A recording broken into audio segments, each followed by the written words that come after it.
বিসমিল্লাহির রহমানির রহিম। সিভিল 3Dতে আমরা যখন পাইপ নিয়ে কাজ করতে থাকি, তো পাইপ নিয়ে কাজ করার সময় এখানে ইনভার্ট লেভেল দিতে হয় পাইপের। তো পাইপের ইনভার্ট লেভেল দেওয়ার জন্য যদি আমাদের ইনভার্ট লেভেল জানা থাকে যে কোন পাইপের কোন ইনভার্ট লেভেল হবে, যেমন এসবিএল ডাটাতে ইনভার্ট লেভেল জানা আছে কোন পাইপের কোন পয়েন্টে ইনভার্ট লেভেল কত। যেমন এখানে এই পয়েন্টটার ইনভার্ট লেভেল হচ্ছে 14.107। তো এটা আমি 14.107 কোথায় হবে এটা সহজে দেওয়ার জন্য পাইপে আমি সিলেক্ট করব। পাইপ সিলেক্ট করার পরে নিচে যে গ্রিপটা আছে এটা ইনভার্ট লেভেল হবে এখানে।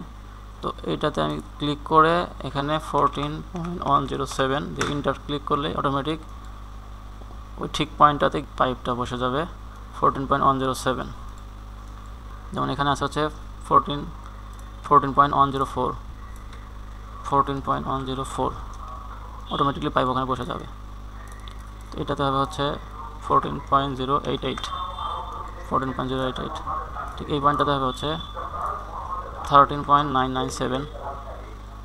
এই পয়েন্টটাতে আমরা যদি দিই সেখানে হবে হচ্ছে 13.944